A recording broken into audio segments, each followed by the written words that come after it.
δεξιά, λίγο αριστερά. Στο κέντρο, στο επίκεντρο είναι το κορμί του αστυνομικού.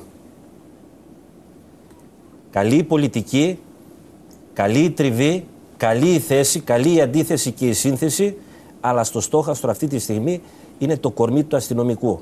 Μετά το 2004 έχουμε 12 νεκρούς αστυνομικούς. Θεωρούσα πάντοτε ότι η τρομοκρατία δεν έχει ιδεολογία.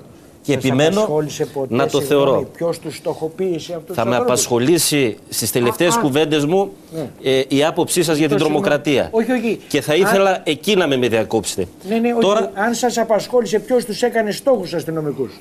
Αν σας απασχόλησε ποτέ σαν αστυνομία αυτό? Νομίζω η ιδεολογία σας. Και θα τελειώσω μετά με εσάς. Θα μου επιτρέψετε.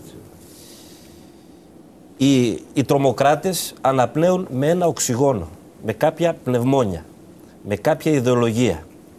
Και θα πρέπει κάποτε να αφαιρέσουμε το οξυγόνο από το ψάρι που λέγεται τρομοκράτης, που μπορούμε να το χαρακτηρίσουμε σκυλόψαρο, για να μπορεί να πνιγεί και να μην έχει θέση μεταξύ της κοινωνίας. Μας παρακολουθούν αστυνομικοί και συνάνθρωποι σε μια κοινωνία που αυτή τη στιγμή έχει στραμμένα τα βλέμματα σε αυτό το θέμα.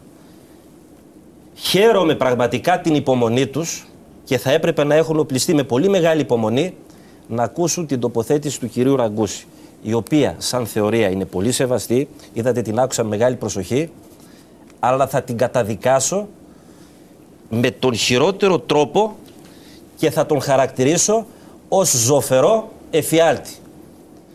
Και θα του πρότεινα, και κλείνω με αυτό, θα του πρότεινα να κάνει μια πράξη, μια σωτήρια πράξη. Κύριε Ραγκούση, να αυτοκτονήσετε, τουλάχιστον ιδεολογικά.